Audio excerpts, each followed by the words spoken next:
Who are you? Who are you? I am Captain James Tiberius Kirk. Bridge to all debts. It is time for a brand new episode of Enterprise Incidents with Scott and Steve and Bill. I am Scott Mantz. And this one is Steve Morris, and this one feels that it will do its podcast its own way. And we will learn from our mistakes of the past by doing the perfect podcast for our deep dive of Star Trek The Animated Series episode Bem. And we are so excited and honored to be joined by a very, very, very special guest. He has been the director of animation and been an animator, animation director, storyboard artist for more than 50 years, working on shows like He-Man and the Masters of the Universe, She-Ra, Princess of Power, Fantastic Voyage, Sabrina the Teenage Witch, The Brady Kids, All Dogs Go to Heaven, Alvin and the Chipmunks, the Super Mario Brothers Super Show, and the last 6 episodes of Star Trek The Animated Series, where he was the director of all 6 episodes. Welcome aboard Enterprise Incidents, Bill Reed. Thank you. Good to be here. Thank you so much for joining us. And I guess the first question that we have for you, Bill, is how did you come to start working at Filmation, the studio that produced the animated Star Trek, among many other animated shows that you worked on? I graduated from high school in 62. 66, I started at Disney, worked there for a year. In 67, I started at a place called Grant Ray Lawrence. And we did the first Spider-Man cartoons. So I was an assistant animator on that. I didn't get any screen credits, of course. And after that, I went to Filmation, and that was in the fall of 67. And they were doing Batman Superman Hour. Sure. Aquaman. All the superhero type stuff. And I stayed there. If you know anything about the old days, we used to work for usually from April until November, and we'd get laid off because the shows would be finished, and then we'd come back again in either March or April of the following year. So I worked with them until I got laid off. I came back the following year, and we started with, I believe it was Archie, the Archies, as an animator, Archie, and then we got into the Fat Albert. And I just stayed with them. I was with Filmation for about 20 years. Wow. Not totally with them. I did go to work for a couple of other places in between. The thing about animation, well, I guess any film, any film productions, the work ends and everybody's out the door, so we're always looking for the next job. My guess is, working for Filmation for 20 years, that you probably did a whole bunch of different jobs working for them. What were some of the different things that you did for Filmation? I did work on some layouts, storyboard, animation, assistant animation, and directing. So I just got to back up here a second. So the fact that you worked on the animated Spider-Man cartoon that ran from 1967 to 1970, Steve, I know I'm a big Spider-Man fan, but it all started for me, I'm sure for you too, Steve, with that animated show, Spider-Man. Absolutely love that show, Bill. I love hearing that you worked on that. So because you were wearing a lot of different hats for Filmation, and they were doing so many different shows, how did you come to direct season 2 of the animated Star Trek following Hal Sutherland, who directed the first season? At that time, there were so many productions that were, going through the pipeline there. And Hal had done the first year, which I did do a little bit of animation on the stock scenes. And I had also started doing some direction before that on Lassie and the Rescue Rangers, I believe it was, and the Archies. That was it. So I was cutting my teeth on those shows, and Hal said, "Hey, I've got so many other things to do. I'd like you to direct the second year of Star Trek." I said, "Sure, okay," because he had already set everything in motion as far as the stock scenes, the whole setups. Everything was pretty much done except for the stories and then the storyboards and then the layouts and all that stuff had to be done. He was kind of my mentor as a director. He taught me so much stuff about. In those days, we used a 35 millimeter camera, to film all this stuff, and there was a lot of camera tricks that I had to learn. He suggested that I get a 35 millimeter still camera, and just start taking pictures and seeing what I could do with the camera itself. And I don't know if you've ever heard of second pass and underlighting and backlighting and all that stuff. And I learned a lot from that. So I'm curious. Before doing this gig, were you a Star Trek guy? I was, yeah. No, I watched all the first. It took like 2 years. Was it only 2 years, I believe? 3 years. Yeah. And it went quick, and we're going, gee, that's too bad because it was such a good show. And then Filmation came along and said, well, we'll do the follow-up. I never saw the guys. They did come to the studio to do the voice recordings, but I never met them. I just was, upstairs. The recording studio was downstairs there was a 2-story building in Reseda. I guess they came in the back door and went out the back door. But it was fun. It was definitely fun. I loved working in the business. So I'm curious, with all the shows that were happening at Filmation at the same time, the thing with Star Trek was, especially during the first year, you're working with so many of the people who are responsible for the live action original series, like Dorothy Fontana, of course, Gene Roddenberry, and David Gerrold, who wrote some episodes from the original show. And then, of course, he worked heavily in the animated series. So I'm curious, what was your interaction with anybody, if they were still around or during the transition from season 1 to season 2, so that you can maintain sort of the integrity, so to speak, of Star Trek, even though this was an animated show?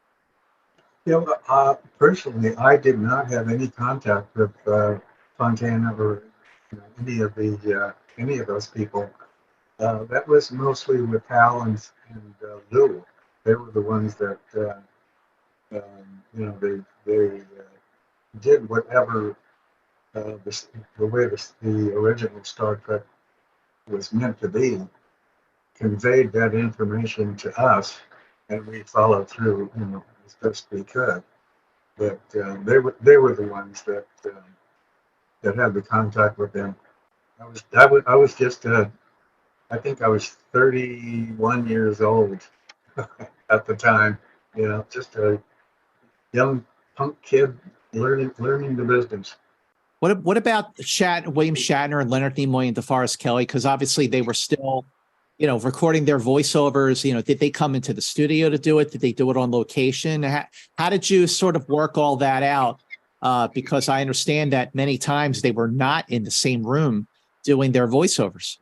Well, actually, with animation and doing voiceovers, you don't have to be in the same room.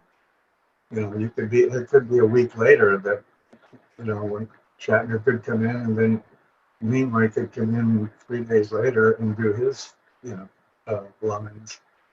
And, being a good actor, they knew what to do, and the inflection of the voices, and, the mood of the scenes and all that stuff. They didn't all have to be together, but sometimes they were, from what Al told me. Al was the one Al and Lou would go down Oh, they have this room, probably a 12 by 12, 10 by 10, uh, size of a bedroom. That was the recording studio at Filmation. Just like a small, very small room. And they would go in there and record the voices, and that was that. Of course, they recorded the voices along with the storyboard and the script, so they knew what was happening with the show, what the direction the show was going, and the way the characters were supposed to be acted. What about Bob Klein, storyboard artist Robert Klein? We interviewed Robert Klein for our deep dive on the time trap recently, and he was just a real wonderful guy. A lot of good stories and everything. What about your interaction with him and the other artists when it came to these newer episodes in season 2? This actually, can you see this? Yeah. Oh wow, that is awesome! It's the Bob Klein storyboard. Wow. And for since this is an audio podcast, Bill is holding up a storyboard, vintage storyboard from the animated series that Bob Klein drew. So that is extremely cool.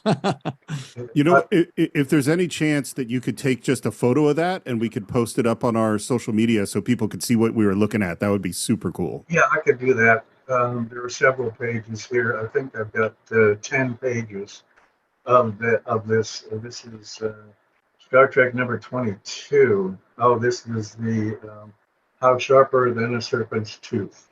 Sure. And yeah, if you could send us those, that would be great. I could also send you this. These are my director's notes. Wow. Oh my gosh. Yes, please do. We will absolutely post that on our page so everyone can see what we're talking about. That'd be awesome. Yeah, I can do that. Bill, it was your episode, speaking of How Sharper Than a Serpent's Tooth, which was the second to the last episode of the animated series. That was the episode that won Star Trek a daytime Emmy for outstanding children's series. And that is like people who just sort of overlook the fact that Star Trek didn't get any love from the Emmys. The animated series won an Emmy and was for one of the episodes that you directed. So how did that feel to get that kind of recognition from the Television Academy on Star Trek? Yeah, I almost fell over. Yeah, it was quite a surprise. Quite a surprise. When I was working on the show, it was no different than any of the other shows to me. I did my work. I did the best I could, and gee whiz, it got one an Emmy. What a surprise. Well, congratulations on that. And just a little background on the episode itself. Bem was episode number 22018. That was the production number, making it the 18th animated series episode to be produced. It aired on NBC Saturday morning, September 14th, 1974, which made it, in effect, the 97th overall episode of Star Trek to air. And Bill, I'm just wondering, when you were working on the animated series, we talk about production number of this episode went into production. Were you working on one episode at a time, or was it you were working on many episodes at once?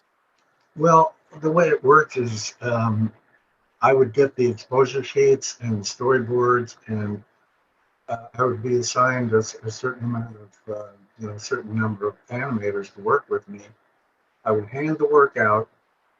The guys would go out and they'd get a week to do the animation, bring it back to me.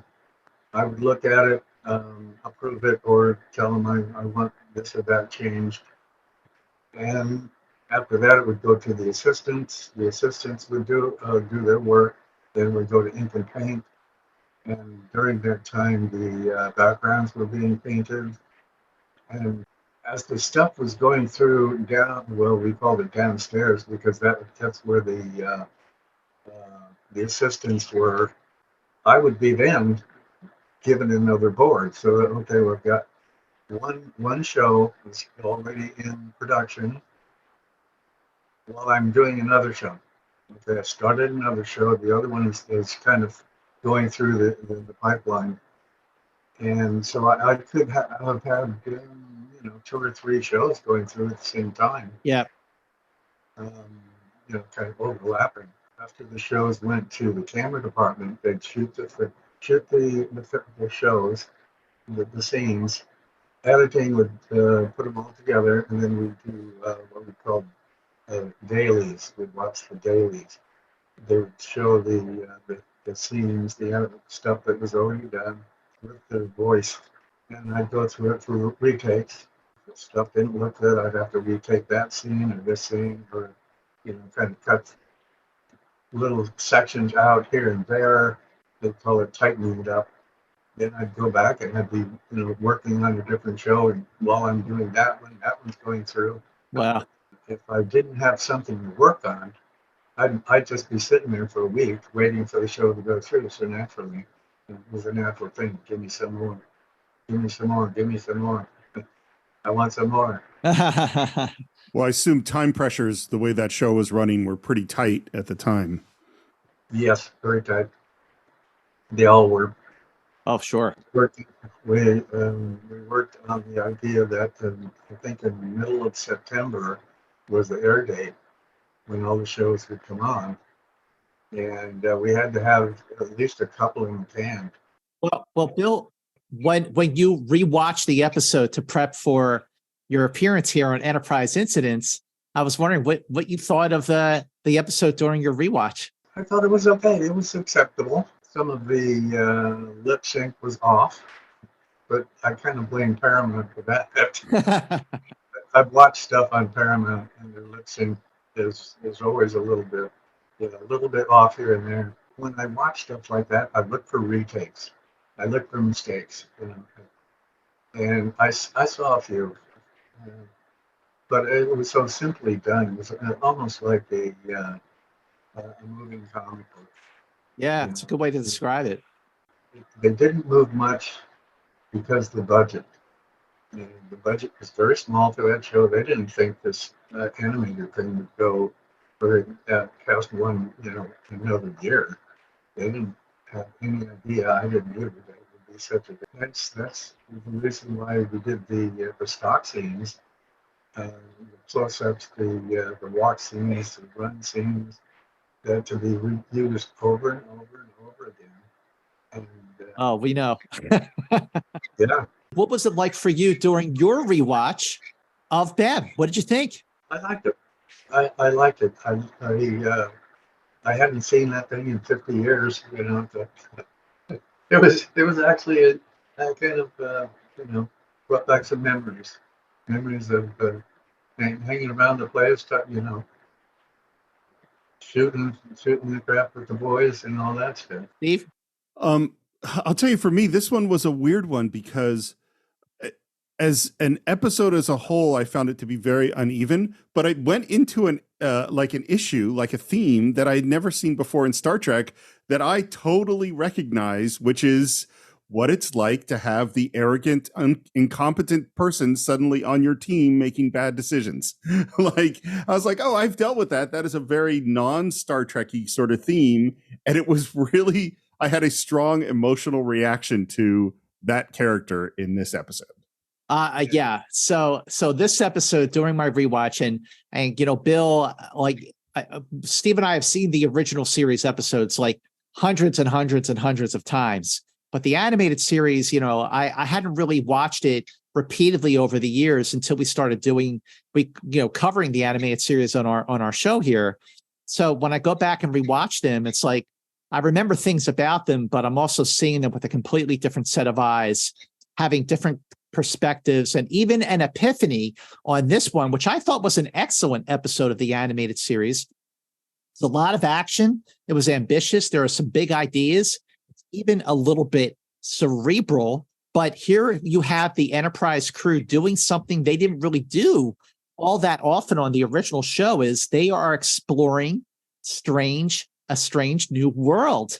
And there's a great message here about learning from your mistakes, about the way that humanity, at least, is always striving for perfection, but never actually getting there, which was definitely one of the enduring appeals of Star Trek. And the Enterprise crew is once again humbled to learn that they're not as powerful as they think they are. But Steve, I had an epiphany by the end of the episode that I will save for the end of the podcast about a really amazing film that I have covered with you elsewhere on your show, The Cinephiles, that this episode definitely reminded me of. I am guessing it's not Airplane. It is definitely not Airplane. All right. But it is science fiction, and it is probably one of the greatest movies ever made. But we will get to that, so to speak. One of the things, Bill, we've been doing every week is talking a little bit about what was going on in the actual world, in the real world, when the episode aired. And this aired on September 14th, 1974. And here are some of the things that were happening. Evel Knievel attempted to jump the Snake River Canyon and did not quite make it, although he escaped with minor injuries. Jimmy Connors wins the first of 5 titles in the U.S. Open. But here's the big one. And what's crazy is how appropriate this event is for things going on in our world today, which is on September 8th, President Gerald Ford pardoned former President Richard Nixon. Oh, boy. Yeah. That's something literally I was listening about possible pardons in the news today. So that definitely is something that we relate to. On September 12th, Emperor Haile Selassie was deposed in Ethiopia, ending the Solomon dynasty, which I hadn't realized. The Solomon dynasty in Ethiopia had lasted since 1270, almost 800 years for that dynasty. And in much lesser news, but on TV news on September 13th, the Rockford Files premiered. Oh, great show. I love that show. Yes. Shall we get into BEM? Let's get into BEM. Are you ready, Bill? Ready. So we start, as always, with a captain's log and a star date. So, Bill, what I've been doing is I've been going back through the animated series and sort of plugging the star dates chronologically in where they fit in with the episodes of the original series, thinking that chronologically in star date order, that's the progression of the adventures of the Starship Enterprise on its 5-year mission. But unfortunately, this star date sort of like blows my theory out of the water with a star date that is 7403.6, which actually, Steve, makes this star date take place after the events of Star Trek: The Motion Picture. So that is out of the water. Well, you never know. I mean, who knows how this all could have worked out. And what we hear is that we are traveling with an independent observer from a new species, which is Ari Bn Bem from the planet Pandro. So BEM stands for, well, not officially, but elsewhere in science fiction, BEM stands as an acronym for Bug-Eyed Monster. Although that is not his name in this, it's just BEM. And that we're also going to a planet to, as you said, Scott, explore a strange new world. There's some aboriginal life forms on this planet. We're having a meeting in the briefing room about what we're going to do. We head off to the transporter room, and there, this alien BEM is running the transporters and setting up coordinates. Commander Bem, what are you doing here? This one has decided to accompany contact team for observation of same. So the voice, as Steve knows, was voiced by James Doohan. I'm curious, Bill, having worked so long as a director in animation, what makes for a good voiceover actor? Like, what's the skill set? Oh boy, somebody who can put their emotions into the dialogue. Somebody who can feel what the scene is supposed to be. And what the characters are supposed to be doing makes it. It's very important. And I've through the years, I've worked on some shows that were terrible voiceovers, and I just wondered that. I wish I would have been here. I would have told them, stop, don't do that. Turn it, get somebody else, for God's sake. But it's. To me, it's the emotion, how much emotion Absolutely. the actor can put into it. So BEM was actually written, Steve, by David Gerrold, who, of course, wrote The Trouble with Tribbles for the original series, and he co-wrote The Cloudminders And he also wrote More Tribbles, More Troubles for the animated series. So this is his first solo credit on an episode that doesn't have any Tribbles. And originally he submitted an outline on March 16th, 1968. So Steve and Bill, that means that he submitted this for possible inclusion into the third season of the original series. And it did not make the cut, obviously. But in the original story, Bem was kind of a practical joker. When he first meets Captain Kirk, Kirk shakes his hand and his hand comes off, kind of like an old gag that you would see, with the comedians and so on. And his mission on the Enterprise was to observe a star called Beta Omicron as it went nova, but that is not his mission here, Steve. No, his mission is to observe the Enterprise. And I had to say that Kirk is a little irritated. You were assigned to the ship as an independent observer, yet you have spent the past 6 missions in your quarters. You haven't done any observing at all. Until now, when we're dealing with possibly a very dangerous planet.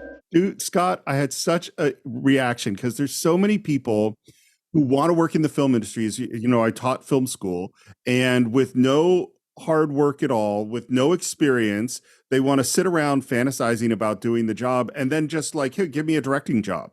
And it so reminded me of this entitled people that I've dealt with in the past. And so I immediately had a strong negative reaction to Bem. So Bill, I'm curious, when you were rewatching the episode, refreshing your memory on it and everything like that, what did you think of when you were hearing the voiceovers of let's say Shatner and Nimoy? Because I think that they actually got better doing the voiceover thing when you got into the second season of the animated series, because they kind of, figured things out during the first season. Yeah, I think so too. There was more emotion put into the readings. It just seemed more realistic. The voices were real. Yeah. But when I was watching the show, it reminded me of a article I read about an island off the coast of India. It's called the Forbidden Island, and it's owned by India, and they forbid anybody to go to that island. The reason is the people, the Aborigines that live there, they will eat anybody that lands on the island. Oh my goodness. People disappear there and have for centuries. The article I read said that the people that live there, the Aborigines, have been there for 60,000 years. Wow. Without any outside influence. Whoever gets on the island, they disappear. And I was thinking about that when I was watching this Bem. I thought, oh, I've never somehow read the same thing I did. Well, good to know. Yeah. Well, and that's what Kirk is trying to communicate to Bem right now. He's like, no, this isn't just any mission. This is a dangerous mission. There's serious risks involved. You shouldn't go on. You could have done some other stuff in the last 6 weeks that you've been doing nothing, but this one you shouldn't go on. And Bem insists. Understanding it is, Captain, but this one remains adamant. And Kirk goes, this is an odd time to remain adamant, but all right, let's go. You can almost see Shatner, if we had done this episode live action, sort of having the reactions and sort of the comic timing that he brought to I, Mud or Trouble with Tribbles or a piece of the action. Well, it makes sense that this is a David Gerrold script because it is exactly that. I'm irritated with the position my job has put me into, situation. Certainly. And of course, Bem has set the controls on the transporter and they beam down. They end up right on a cliff, except Kirk and Spock fall off that cliff and into the water.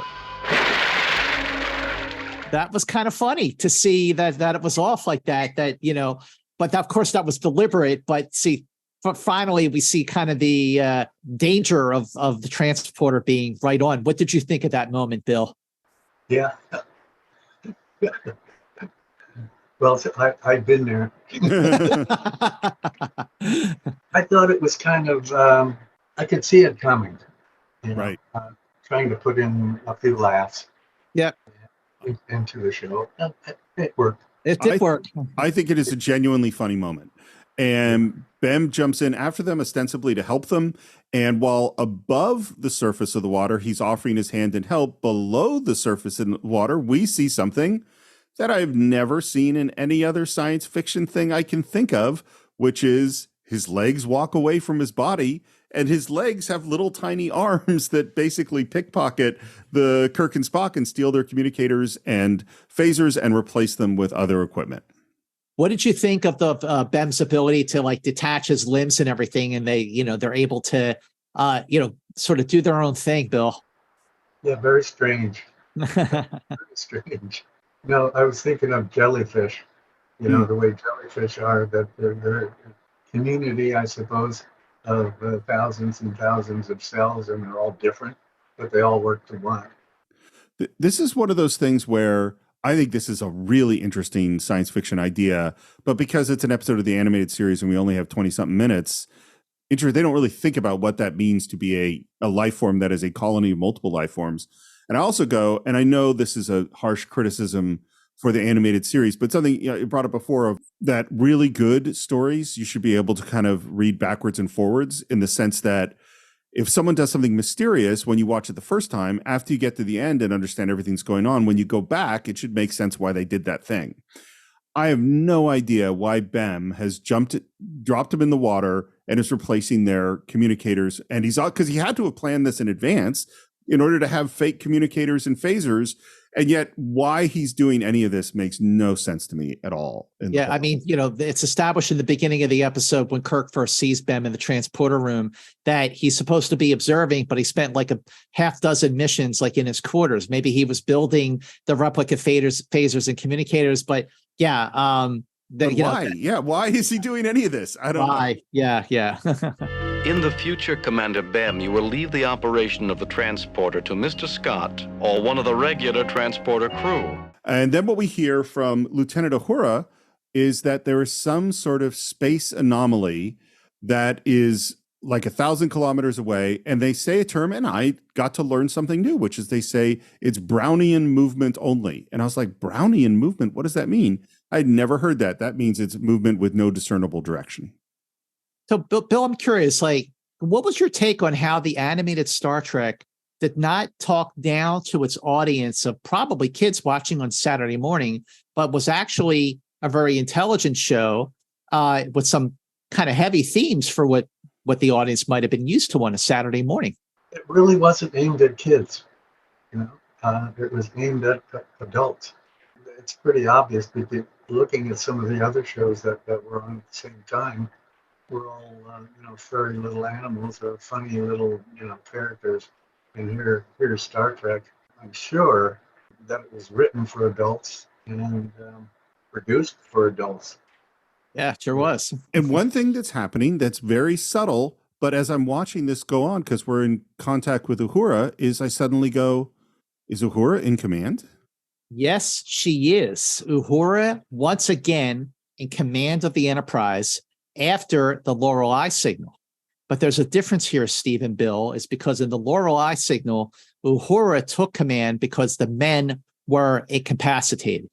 Here, she is in command because she is next in line to be in command on the bridge. She was the highest ranking officer, and she even supersedes Scotty at one point by beaming him and Sulu back up to the Enterprise after they want to stay down and look for Captain Kirk. But that's not what Kirk's orders were. So yes, that is a great observation. Absolutely worth pointing out. And you can hear another great voiceover, Bill, in this episode is Nichelle Nichols, who just always gave not one, but two great performances in this episode. But I thought that she was fantastic. What did you think rewatching the episode? Yeah, I thought so too. It's great to hear the voices, the original voices from the live actions. You can almost close your eyes and it would be like watching the live action again. Lieutenant Arix is tracking a non-network sensory stasis. Try explaining that to the kids. But there is something... Or the adults. Yeah, or the adults. Really, really good point. The implication is that there is something else on this planet. Perhaps something intelligent. It might be just an atmospheric effect, some kind of electrical storm. We've seen unidentified planetary phenomena before that have resembled intelligent activity. So, Steve, what do you think Captain Kirk is referring to? Could be the companion in Metamorphosis. That is absolutely what I was thinking of, especially when you see this other life form. It kind of resembles the companion. But I totally thought about the companion. I totally thought Metamorphosis because, of course, I think about that episode all the time. But I also thought about, the alien entity from Day of the Dove, which was clearly intelligent, but an unidentified phenomenon. So I just thought that was worth bringing up. That he's talking about past experiences on the Enterprise. And as they're moving through this rainforest, Bem realizes there's life forms somewhere, and he just takes off. And again, I go thinking about people I've worked with who leapt ahead when they shouldn't have, and then I have to clean up their messes, which is what Kirk and Spock are going to have to do because they go off chasing Bem, and Bem ends up detaching and separating his head and his legs so he can get through some brambles, and Kirk and Spock have to go around. They're getting more and more frustrated as they try to catch him, and then we see that Bem is surrounded by these lizard guys with spears. It appears to be a native food gathering party. Yes, and the food they have gathered is Bem. That brings us to the end of Act 1. We come back in Act 2, and we call down from the ship to Scotty because they can't reach the captain, and he can't find the captain. And the captain's communicator is not showing up. And Scotty offers to track the captain down on the planet, and she overrides him. I'm sorry, Mr. Scott, that's not procedure. We can't take chances. We're talking about the captain. I know it, but we have to follow his orders. Stand by to beam up. So I have two thoughts. One is I love watching Uhura be in command. And two is this doesn't make sense to me in the chain of command. Scotty's still her superior officer. Like, it doesn't make sense to me that she can shut him down, but I like the scene. Well, she's on the bridge and he's not. So absolutely true. So she's in command on the bridge. But also, I noticed that Sulu is down there with him, but, George Takei doesn't have any dialogue in this episode. He's just kind of there. And so Kirk naturally pulls out his communicator to call up to the Enterprise and realizes that they're fakes. And not only are they fakes, but the phasers are fakes. But they realize they still have to rescue Bem. Commander Bem seems to be a model prisoner. We'll have to wait until nightfall. And I love that they walk up to Bem, who says, "Captain," and Kirk says, "Shut up. We're rescuing you." That's like a classic Kirk line. It's almost more of a classic Kirk in the movies line, I think. Well, it's also a classic original series line because McCoy said that to Spock in the Immunity Syndrome when he was in the shuttlecraft, and he responds, "Why, thank you, Captain McCoy." So I would ask Bill, as we're progressing along with this episode and we're seeing the Aborigines, what did you think of the design of the Aborigines? Because it made me think of the Gorn a little bit from the original series. I don't remember the original series with that, but the characters were, to me, a little phony. I mean, maybe it was the drawing of them. I'm always looking for good drawing. I suppose that goes back to my art school days. Just the fact that they were lizard people, they could have been something else, and maybe a little more, maybe crocodiles or something more, ominous. I was looking at recently, it was on social media, a comic book buddy of mine posted a thing that was a comparison between comic book pages from the 1960s and 70s and comic book pages today, and talking about why comic book artists today can't draw 2 pages a day, which, Jack Kirby, and he was just showing like the level of detail. And watching the animated series, you could see this was done fast. They didn't have a lot of time to put in a lot of detail on these designs, So we're going to break Bem out. It's the middle of the night. Everything's going to be cool. No, it's not going to be cool because here are the lizard people. And now we're all in cages. I love Kirk's line. He says, "How come we always end up like this?" It's a funny little bit. I don't quite understand where it goes. I was just expressing my curiosity at our ability to get into these kind of situations. Fate, Captain.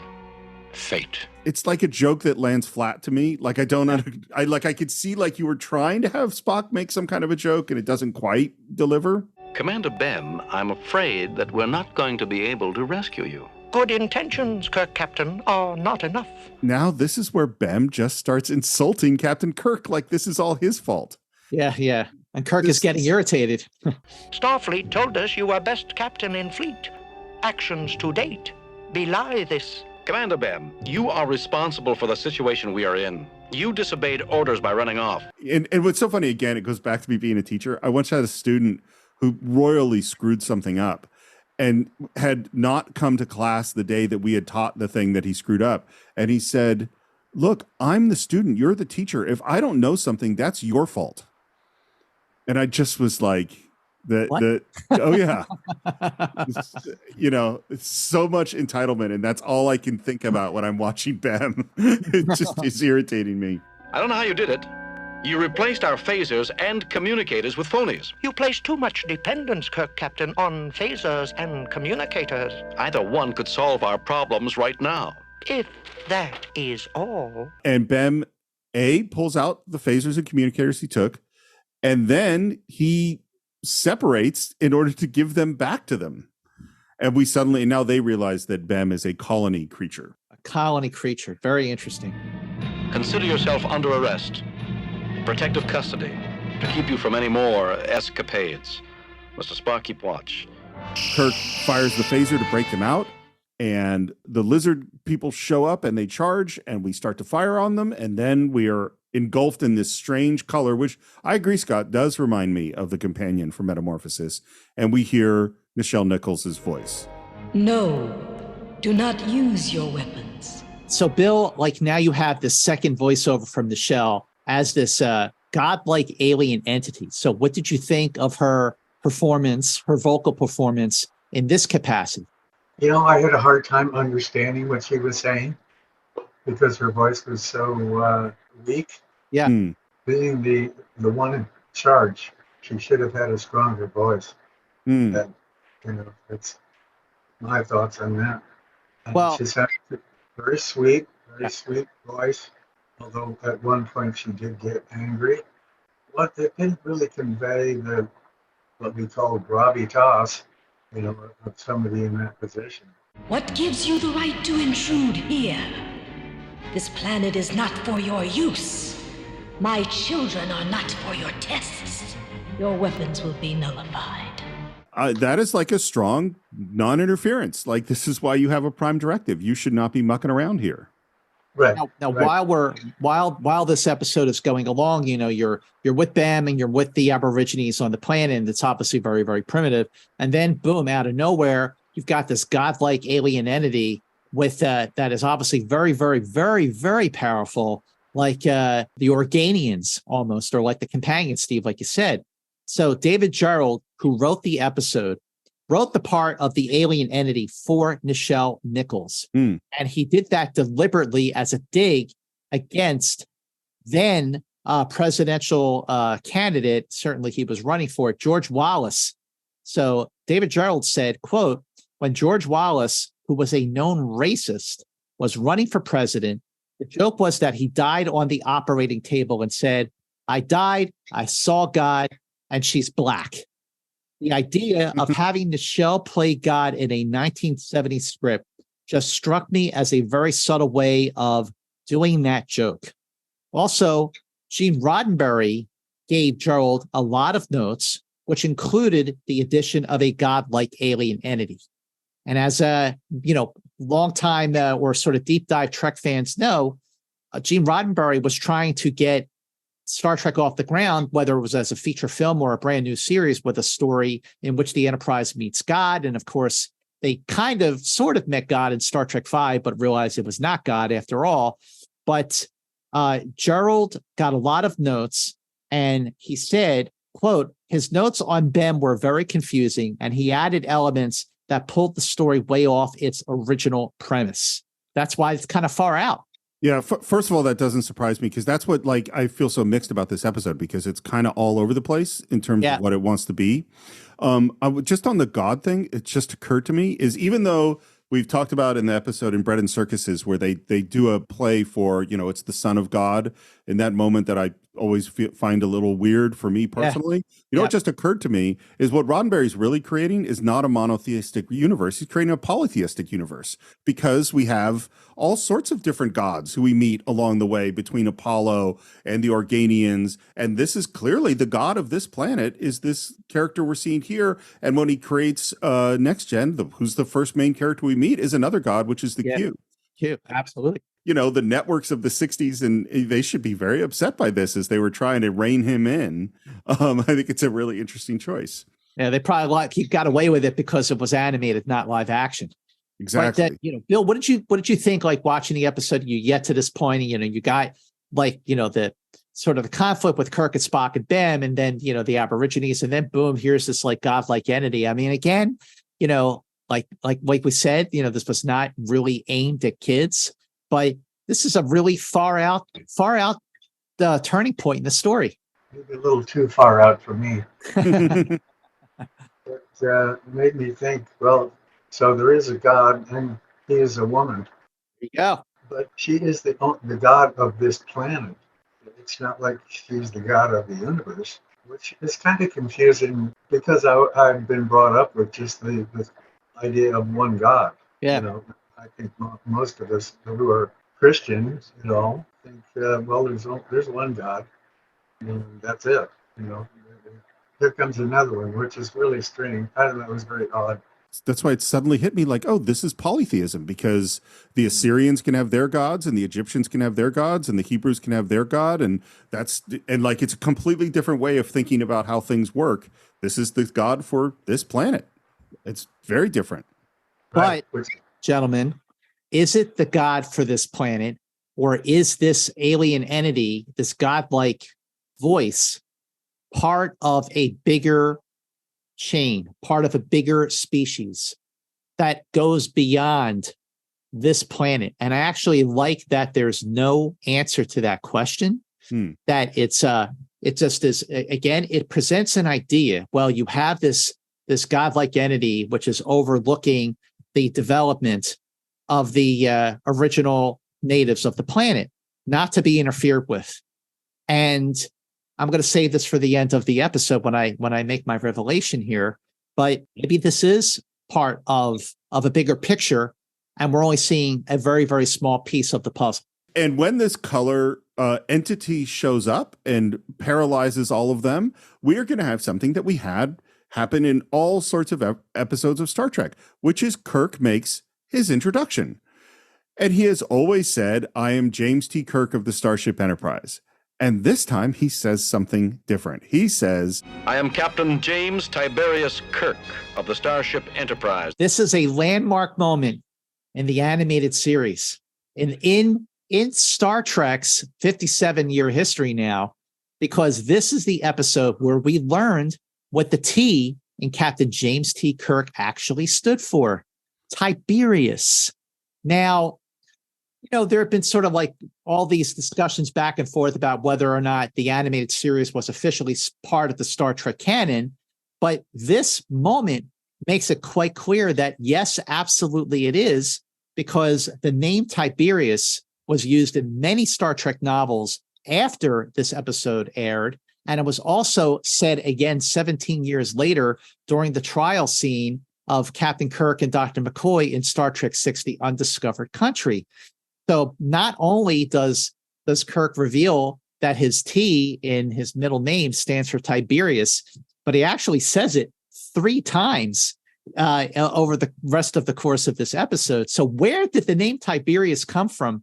Well, according to David Gerrold, he was at a fan convention in the early 70s, and someone asked him, what does the T stand for in James T. Kirk?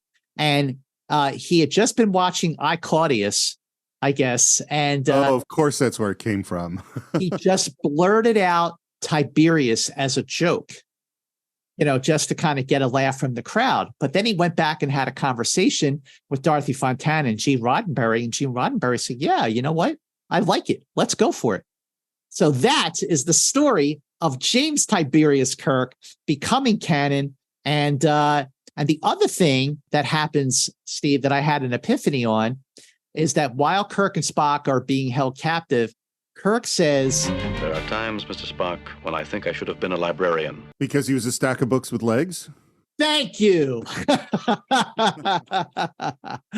I like I said, I think that moment kind of falls flat, but now you've made it kind of good because you referenced one of our most important little bits of Kirk trivia from his first episode with in Where No Man Has Gone Before. So I'm cool with it.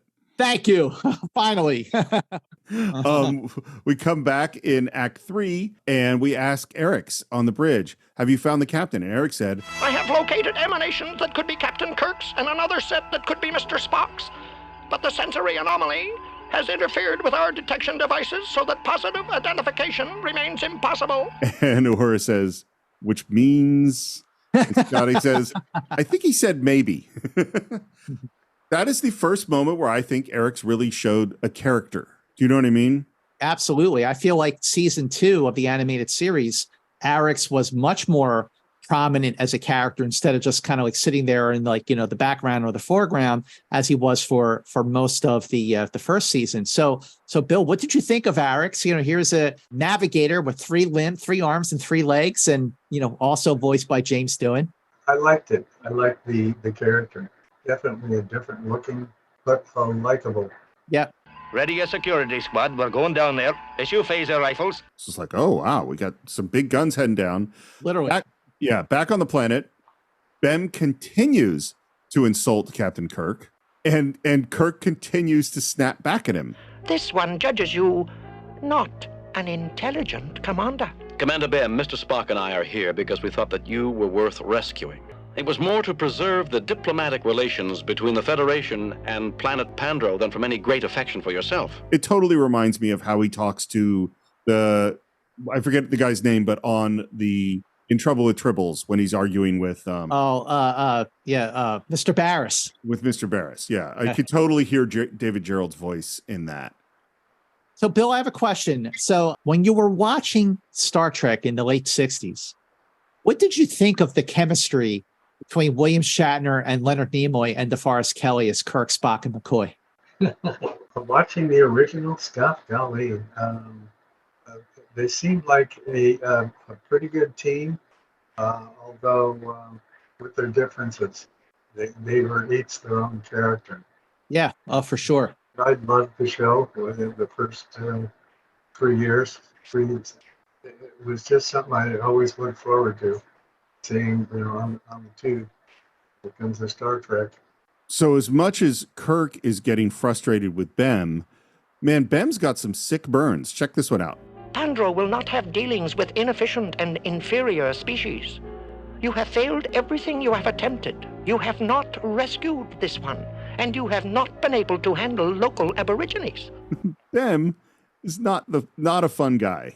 No, not at all. And then he splits into multiple pieces and just walks out and says, This one wishes you, what is the Earth word? Luck. You will require it. And then he just walks away, and Kirk's going, hey, let us out. Come on. And then Kirk tries to, and this doesn't make any sense to me, but he tries to use his communicator to call the alien intelligence, and it's no good. And Spock suggests, hey, maybe our communicators aren't strong enough. Let's stick them together to double the strength. And I do really like, Bill, I like the way that you guys did this, which is that he just tosses the communicator out of frame, and a second later, the double communicator flies back into frame. I thought that was a cool choice. Yeah. Magnetic. Yeah. But what I also like about this moment is, they're trying to work through the problem. And you see Kirk and Spock working through the problem, like the way that, even though the alternative factor is not a great episode, Steve, we talked about many times how that moment in the briefing room where they're working through the problem is quintessential Star Trek vintage Kirk and Spock. And this moment here, even though it passes kind of quickly, where Spock says, oh, what if we put them together? I mean, it seems like such an easy fix, but I still like that they are working together. Like, this really feels like Star Trek to me. Yeah, to me, it just doesn't make sense. Like the color, they never used the communicators to talk to this color creature before. and so like, why would you think this would work now? And I totally agree with you. It is one of those scenes from Star Trek, but I also am like, I don't know if I quite get this. Yeah. But needless to say, the super duper double communicator does work. And this god shows up and Kirk says, "We apologize for intruding. We did not realize the situation. We will leave. We will tell others of our kind not to bother you here." This is good. Go. Go now and do not return. And then Kirk goes, "Yeah, but we have this one other guy we got to get." You must not interfere with my children. I will allow you to contact your ship. Go now. So Kirk calls up to the Enterprise, but instead of saying, "Hey, beam me up," he says, "Beam down a security squad with heavy-duty tricorders set for Pandorian scanning." And I'm like, he just made a deal with the god of this planet that he wouldn't mess around with the people, and now you're beaming down a big security team? This does not seem like you're honoring your deal. Yeah, it was a little out there. He should have that conversation should have happened after the security. Yeah, it's weird. Yeah. But the security beams down. He tells them to use lightest possible stun settings. They go out, and here come the lizard creatures who we fire on. And now Bem, for no reason I can understand at all, has a complete change of heart. Embarrassment results. This one is shamed. This one has failed in its judgment. Do you see any reason why he had this change of heart? No, I don't. He suddenly, like, there was no like epiphany moment for him where he realized he was wrong. He just suddenly, it seems out of nowhere. What do you think, Bill? Yeah, I agree. Yeah. It was kind of a switch, or too quick of a switch. He went from being arrogant to humble. Yeah. Yeah. Well, and this goes to, it's a short show. And it also, I really wonder about what were all the contradictory notes he got from Roddenberry and how was he trying to solve these problems? And this is, when you deal with executives and sometimes multiple executives throwing you multiple notes, this is sometimes what happens. Yep. Story threads get messed up or dropped or character beats don't make sense. And of course, in the midst of this, suddenly we're once again in those colors. You are still interfering? I am angered. We could not leave one of our own behind. It is our responsibility to take care of our own, just as it is your responsibility to take care of yours. And she says, "Yes, you have some wisdom, James Tiberius Kirk." I think we say Tiberius at least 3 times in this episode. It's like, once we're going to introduce it, we're going to really drive home what this middle name is. I think Kirk refers to himself as Tiberius 3 times, and then you hear it again right now. Yeah. This one has greatly erred. The mission was to judge, and right of judgment was not conferred. This one must disassemble unity. So essentially, Bem is going to kill himself or kill this version of himself. Yeah. Now here's another way in which this feels like Star Trek to me, is that even though Kirk was trying to reason with the alien entity, and then he reneged on his negotiation, now he's trying to negotiate and appeal to both of them. He's trying to appeal to Bem not to do this, and he's trying to appeal to the godlike alien entity that, they will go in peace, but they had to just get this, this alien back. And here again is where I do really like the message. This one has acted badly. Yes, you have erred. But if you disassemble, you cannot learn from your error.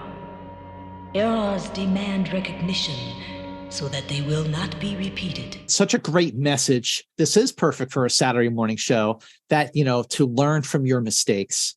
A lot going on in these short episodes of the animated series. Bill, I pointed out last time we were doing this that in the first season of the animated series, the episodes were, with the opening credits and the closing credits, about 24 minutes long, give or take a couple of seconds. And in the second season, the episodes were 23 minutes and 30 seconds, give or take.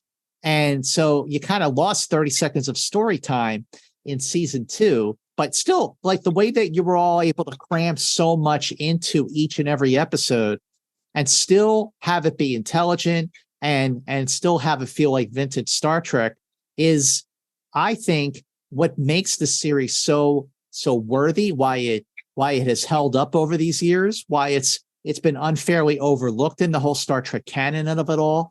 And also something that I got to say you should be really proud of.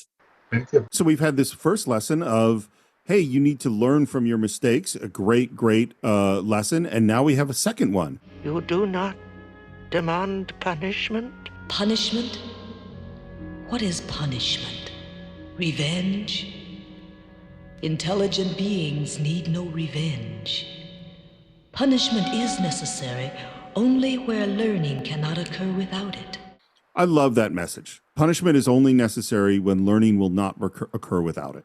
Amazing. And if this was, like I said many times, this is pure Star Trek. I love it. Back on the bridge, we classify this planet as strictly quarantined. I don't think we're going to say this is like, House 4. House 4, but we're going to stay away from it. Fascinating, Captain.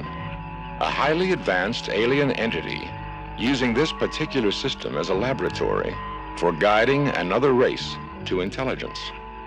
Almost a god, you might say. Okay, here it is. All right, I'm ready. All right, Bill, Steve, I'm watching this episode to prep for Enterprise incidents, and it hit me like a ton of bricks in a way that it never did before.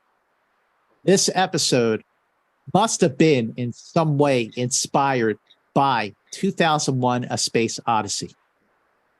Because what you have here, a highly advanced being using a planet as a laboratory for guiding another race to intelligence. Isn't that what the monolith did with the apes at the dawn of man through to 2001 and Jupiter beyond the infinity, guiding humanity to a higher level of intelligence, guiding it, but not interfering. And then going one step further in the book and the film for 2010, when Jupiter explodes, making Europa another planet that's going to evolve, the message is, do not go to that planet. All these other planets are yours. Stay away from this one and let the intelligent life evolve on its own. The alien entity, the godlike alien entity in Bem, is basically the monolith in 2001: A Space Odyssey. And just like the monolith was part of a bigger intelligent species that could possibly guiding other planets around the galaxy and the universe to evolve, maybe the alien entity that's voiced by Nichelle Nichols is part of a bigger, intelligent being that's doing the same for this planet and other planets as well. Just a thought, this is all retcon and so on, but I just went with it. When you said you had an epiphany, I was sitting there racking my brains going, how the hell is he going to connect this to Blade Runner, which is another film that we talked about on another podcast. And then as soon as you said the thing about the god bringing this primitive society, I was like, oh, we're going 2001. I think it's a perfectly good reference. And of course, obviously David Gerrold has watched 2001, so it's very, very possible. What do you think of my epiphany, Bill? Am I crazy? Am I like crazy Star Trek fan? Yes, you are. Yeah, I think, of course, you're a crazy Star Trek fan.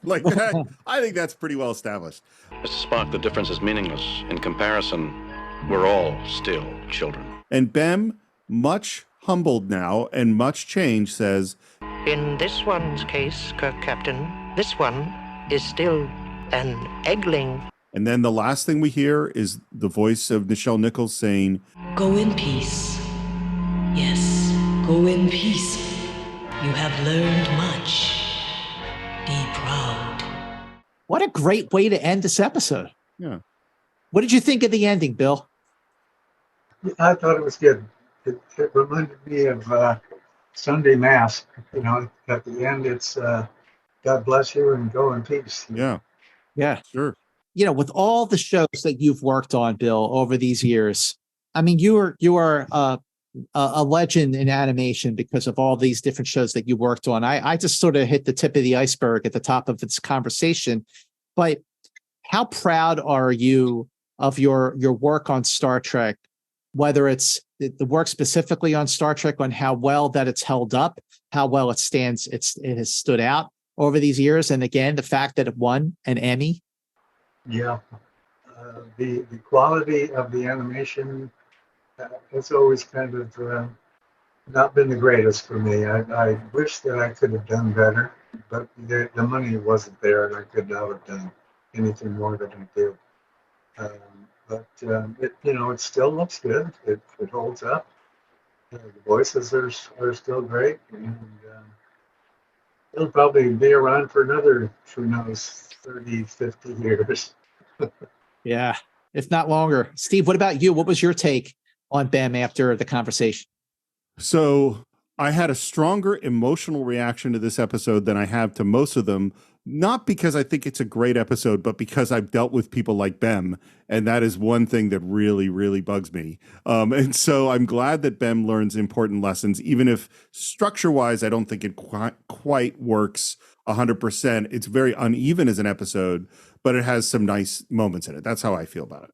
I agree with that. Again, when I was initially watching it, I felt like the whole, godlike alien thing, like felt like a completely different story. But then, reaching the end and sort of like, when they're back on the bridge, analyzing like what the alien's purpose was in all of this and having that epiphany about the monolith in 2001, I just went, that is such a cerebral, provocative concept that transcends Star Trek, whether it's the animated series or the live action.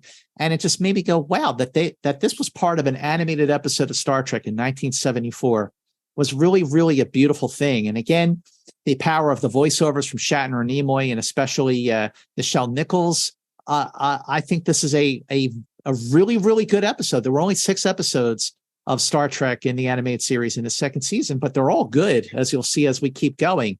And, Bill, I cannot thank you enough for taking the time to talk with us about your time doing the animated series and about joining us for the conversation. Thank you so very, very much. Well, thank you for inviting me.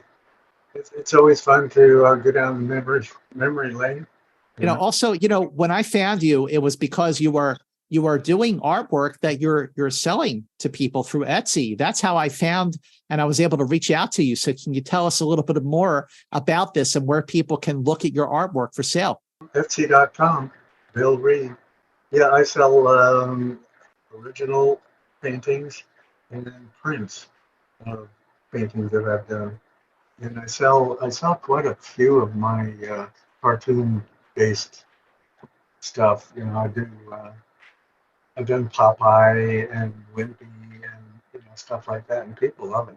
Yeah, it's really beautiful. I was like, wow. I was like really perusing the site before. I was like, oh, I better email him so I can ask him about being on our show. Yeah. Glad you found me. So that is what we think of Bem. Of course, we'd love to hear your thoughts. You can visit us on Facebook. Just do a search for Enterprise Incidents. It's Enter Incidents if Twitter is your thing. Enterprise Incidents on Instagram. And if you want to support the show, you can do it for as little as 99 cents a month, as much as $9.99 through Spotify for podcasters. The link is right there at the top of the show notes. And of course, we'd love it if you have a moment to go to Apple Podcasts where you could subscribe, or YouTube or Spotify or Stitcher. And if it's on Apple Podcasts, make sure to write a review. They really, really help the show. And of course, if you want to leave your comments on YouTube, we love those there. If you want to reach me, you can do it at SR Morris on Twitter, SR Morris1 on Instagram. And I was thinking, Scott, as you were talking about the God in 2001, I was like, well, what other episodes of the Cinephiles have we dealt with sort of gods and angels? And I went and looked through, and it's a pretty diverse list. For instance, if you didn't want 2001, you were more in the mood for a comedy, well, you could go to Monty Python's The Life of Brian, which is definitely a different take on religion. A different one from that is my all-time favorite holiday movie, which is Frank Capra's It's a Wonderful Life. And then finally, a movie that I absolutely adore that nobody talks about anymore, but is a deep movie, and God is a main character, and that is, of course, Carl Reiner's Oh God, which is that's a great one. I knew you were going to say that. Of course, there's didn't we do 2001 in 2 parts? We did. It's a 2-parter, yeah. 2-part episode of 2001 deep dive on the Cinephiles. But you can follow me on Twitter and Instagram at Movie Mance. Make sure you share Enterprise Incidents on your social media platforms so more people can find out about us if they haven't already found out about us. And if you are a latecomer to Enterprise Incidents, guess what? Not only are we covering the animated series this year, 2023, on its 50th anniversary, the 50th anniversary of the animated series. We covered each and every episode of the original series, all 80 episodes of the original series, and we've had amazing guests there as well. So be sure to check out those episodes as well. And once again, thank you so much for joining us, Bill Reed. It has been an absolute pleasure. And be sure to join us for our next episode of Enterprise Incidents, where we cover the animated series episode, The Practical Joker. That is next time on Enterprise Incidents. And until then, keep going boldly.